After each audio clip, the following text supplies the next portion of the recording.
Hello，各位好，歡迎嚟到醫道言之傳承，我係 Eric。對我過往嘅經歷有興趣嘅朋友，可以睇返我寫嘅嗰本書。今集就會具體講解循環辯證體系嘅構思，稍後咧就會展示一個簡單嘅設計圖。呢個體系咧嘅原身咧，其實係我用嚟幫自己斷症嘅一個電腦系統，係我自己親手整嘅。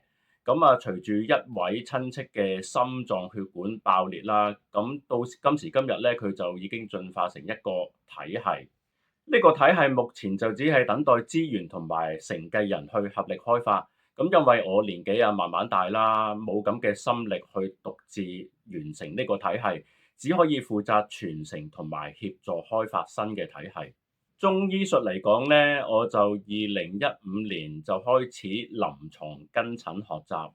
我嘅老師雖然係南京大學畢業，但係咧佢只要求我讀《黃帝內經》、神農本草》、火神三書同埋倪海下神醫嘅所有著作。咁我自己本人咧就從來冇報讀過任何中醫課程嘅，所以我原先自己設計嘅辯證系統裡面嘅理論邏輯、辯證方法、康復標準等等，都係我自己定義嘅，同各位過去嘅聽聞完全冇關係。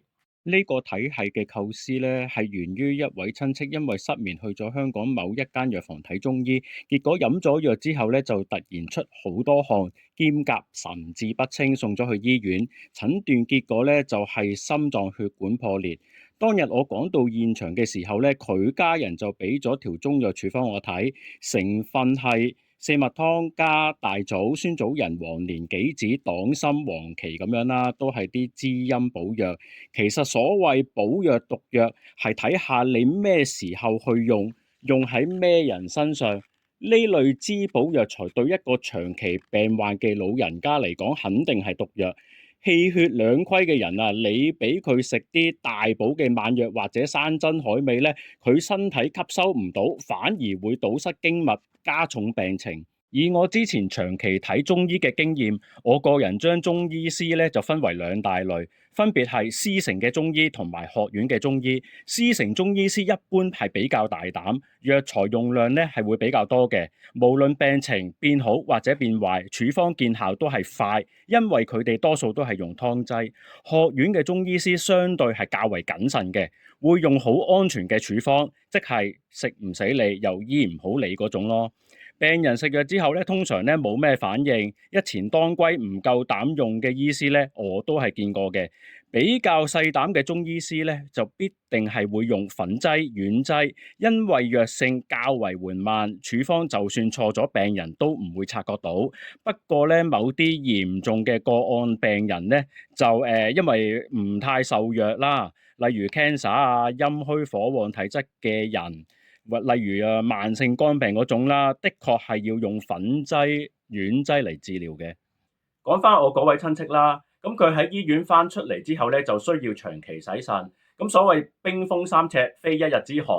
佢咁弱嘅身體咧，就唔係中醫師造成嘅，但係中醫師當日開嘅處方咧，就絕對係壓死駱駝嘅最後一根稻草。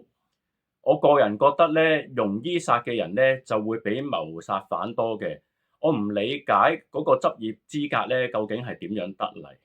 真正嘅中醫係講求整體性。我簡單講下失眠嘅治療原則，方法不外乎溫通經脈、固本去邪、調和陰陽，最後先到滋補氣血。《黃帝內經》好多經文提到失眠，大家睇畫面。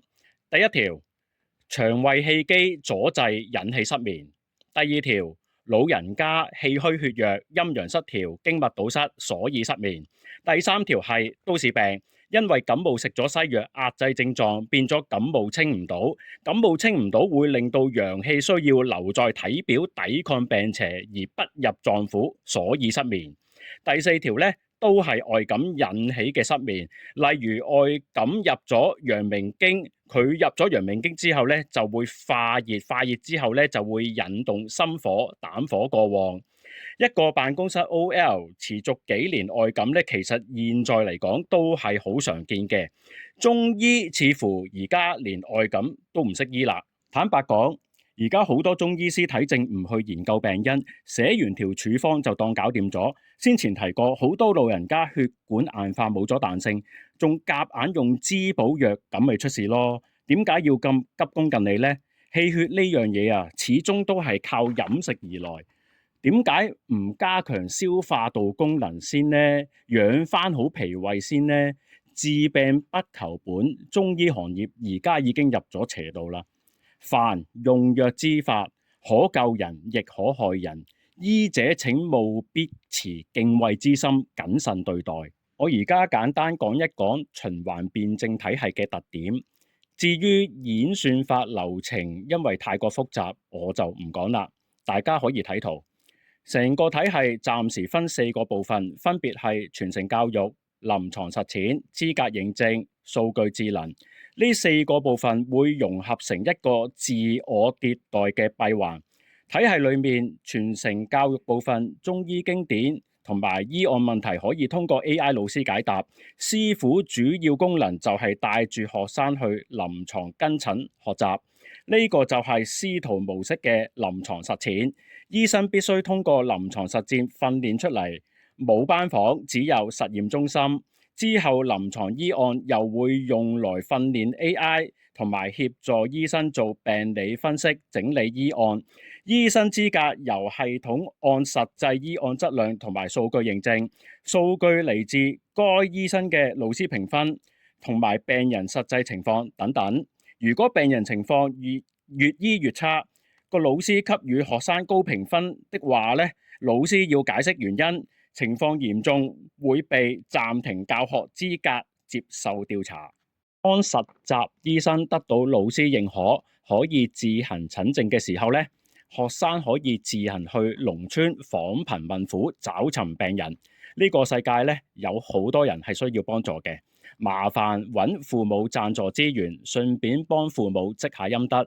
另外幫助師傅跟進個案都可以增加資歷，從而獲得認可資格。當年我跟診實習咗1年，老師就已經同一位女性出家人推薦我，話可以直接揾我診症啦。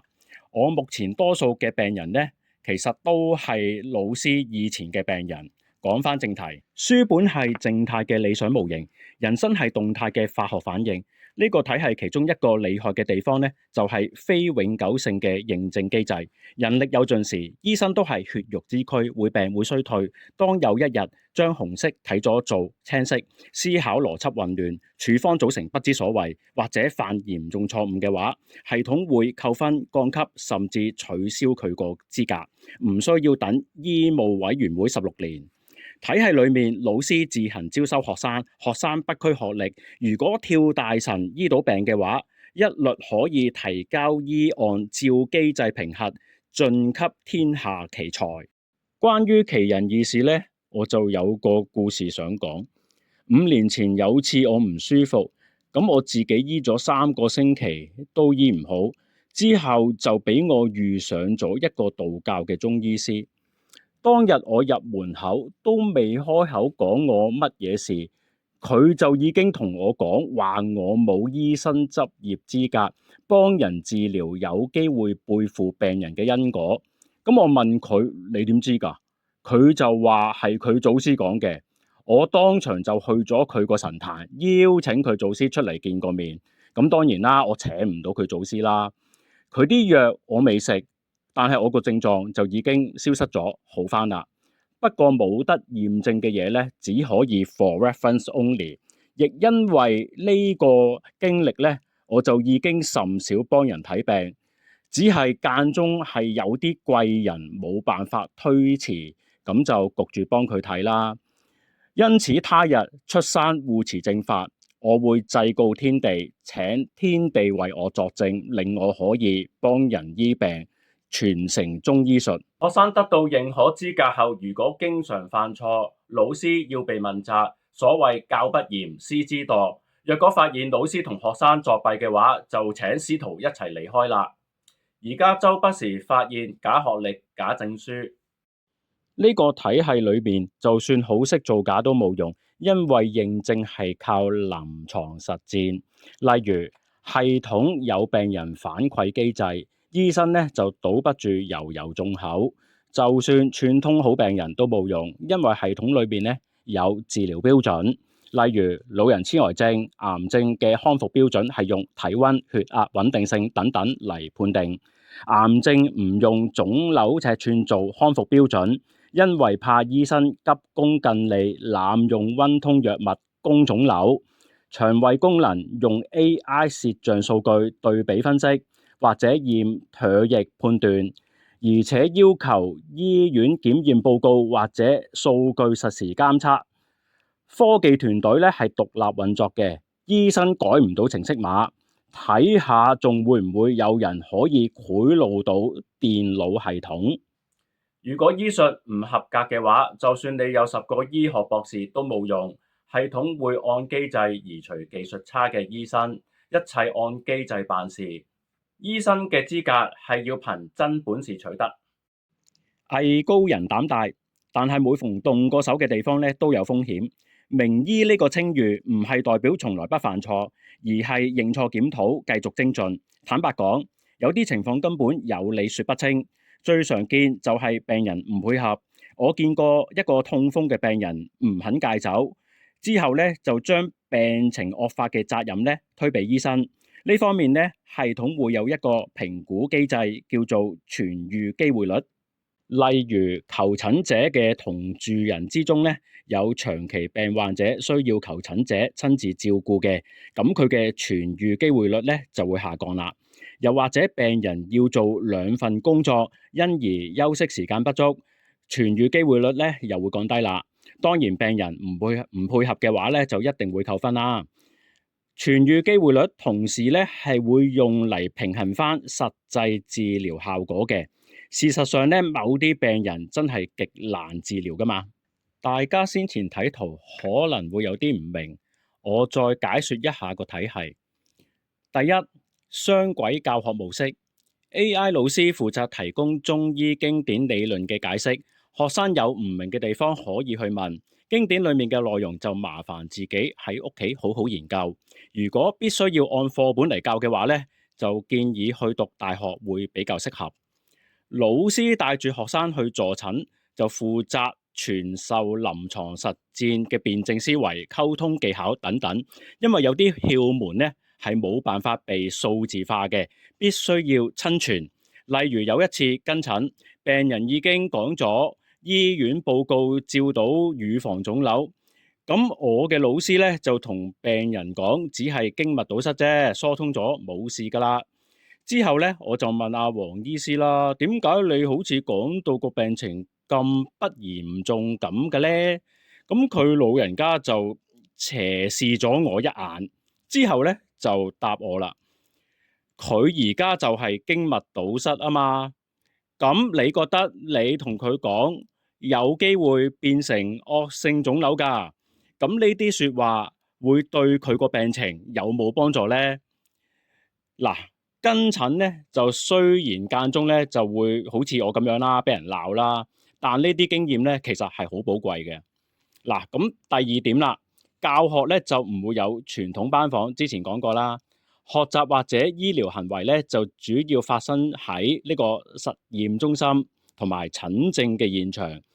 病情複雜嘅病人咧，一定要請佢住喺實驗中心。咁泰國烏龍府嘅物價低啦，實驗中心要配備幾間病房啊、化驗室、配藥室，其實都唔係難事嚟嘅。另外咧，其實泰國周圍都係醫院，20分鐘咧已經可以帶到個病人去醫院做檢查、做化驗啦。第三，動態認證機制。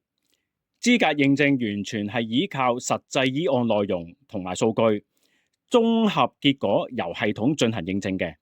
非永久性呢個機制咧好重要，認證就需要持續嘅醫案數據同埋醫療反饋去維持嘅，促使醫生咧就持續咁樣精進。如果你10年冇交過醫案嘅話咧，就當你退咗休啦，你個人 profile 個狀態咧就會轉咗去退休。晉升嘅路徑咧，咁醫生就係分級別嘅，中醫同埋上醫，任何奇難雜症、肝癌、血癌、腫瘤都係由上醫嚟負責處理。